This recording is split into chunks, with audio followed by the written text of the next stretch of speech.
That militant life is a beautiful life.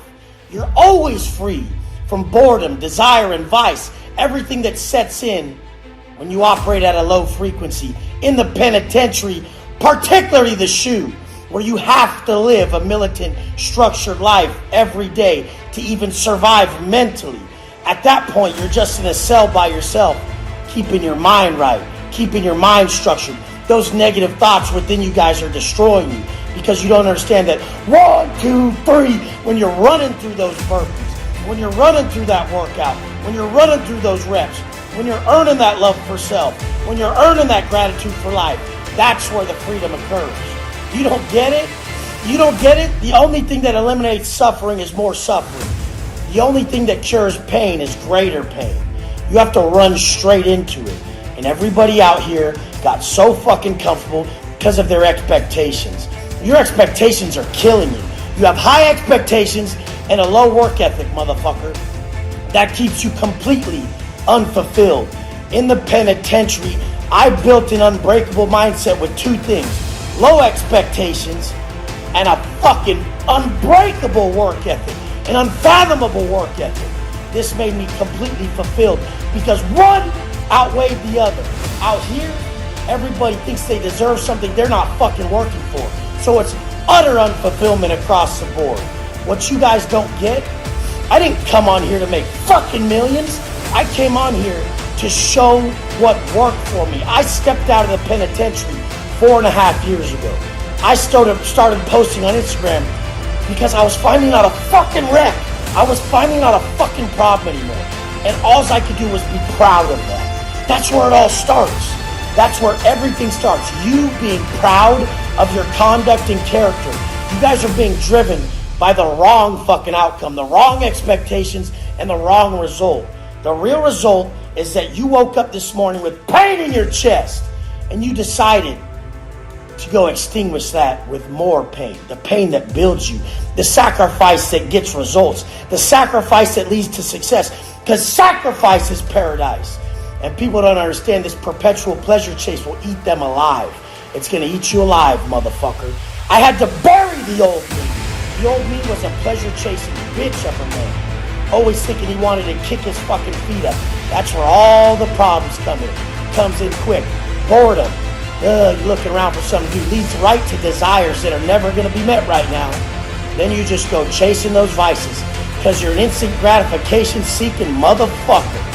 Once you understand that being responsible to your internal state is everything, you'll feel this start to take place inside you. And you have two choices.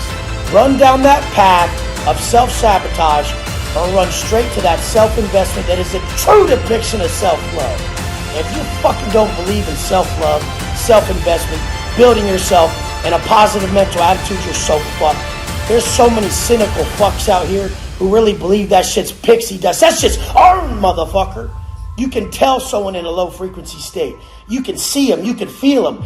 Everything around them sucks. Nothing is proper. And then when they're in a different fucking mindset, you can see that everything shifted. What was that? That was a gateway built by frequency.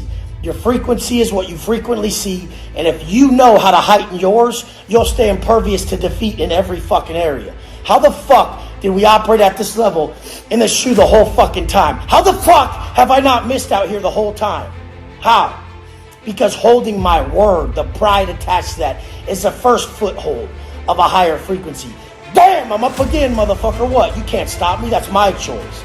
And then right into another high frequency emotional state. Love, self-love, working on my life, thinking about others, what I'm preparing for them.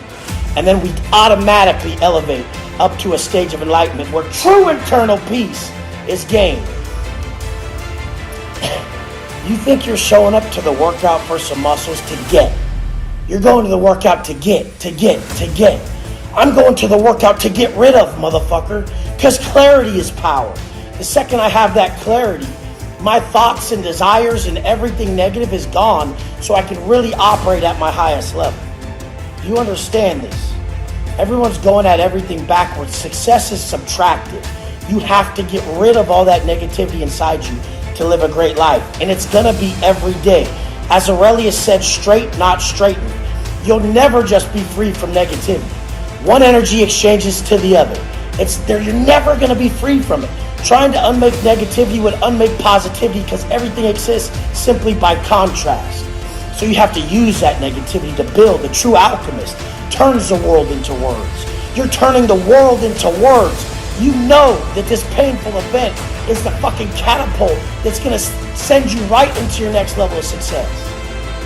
Sat in the fucking shoe for 14 months and had better days arguably in there than out here with a bunch of stresses that you guys fucking automatically think we have to fall victim to. And I have too. Because I'm bouncing in between this internal state and the tangible world. I have to go back and forth. In the shoe, it was just the internal world, structuring my internal state. There was nothing else. I was never okay with being soft. Physically, mentally, soft is disgusting to me. It hurts me in my soul when I break. The definition has changed over time of what hard is. As I'm strolling the yard, I'm creating the baddest motherfucker on that yard. They go across the stomach, 20-inch arms, 220 plus, cranking out 20 pull-ups. That was my goal.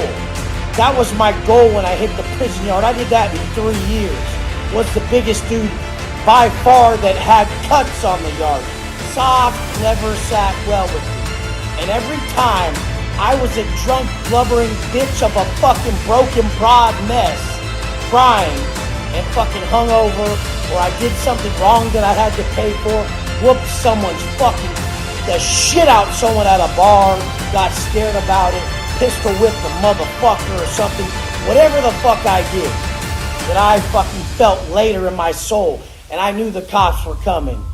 I was in trouble. You motherfuckers who say, I can do it, I can drink fine, I don't see nothing wrong. I know that some of those times you don't see nothing wrong with your drinking, that you came home and got in a major fight with your wife and you were a fucking asshole. There's no way alcohol fucking impairs you so fucking greatly that you're making horrendous choices.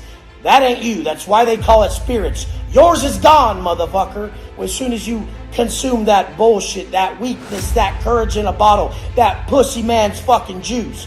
Literally, get the fuck over it and understand that it can be simply put like that. Has this served the world or broken it down? Has this built people or fucking destroyed them? The world would be in a better place without alcohol. I know you can do it, supposedly, but behind closed doors, what's really going on? That's just one thing. I sat down. I looked at my life. I changed the definition of hard, which is a broken, fucking hurt little baby boy fucking people up, selling drugs, trying to be super gangster. That ain't hard. Hard is everything that's hardest for you. So, what's hardest? What's hardest? What's hardest? It's hard not to regret that food, those vices, this alcohol, these drugs, that lust for easy money. Anything that causes a negative internal state is hard to stay away from because usually it's these things we desire that are fun at first, the instant gratification that leads to regret. That's what I refer to as a vice. That's my definition of advice. As a vice. Something that's fun at first and we regret later. Something that's desirable at first. Something that starts off as instantly gratifying and we regret later. So I've said anger's a vice for me. It's gratifying as fuck to be like, fuck you bitch ass motherfucker, I'll smash your fucking face in. And then you regret it later because you think they're gonna call the cops or, you don't really want to strike fear in a little fucking punk's heart like that. Like I said though, violent by design, courteous by choice. Soft never sat well with me. So I sought out to build this man, this individual that I admire in every way. When you get fucked up from these fucking choices you're making, when the evilness in them finally catches up to you, I'll be here to help. I ain't judging.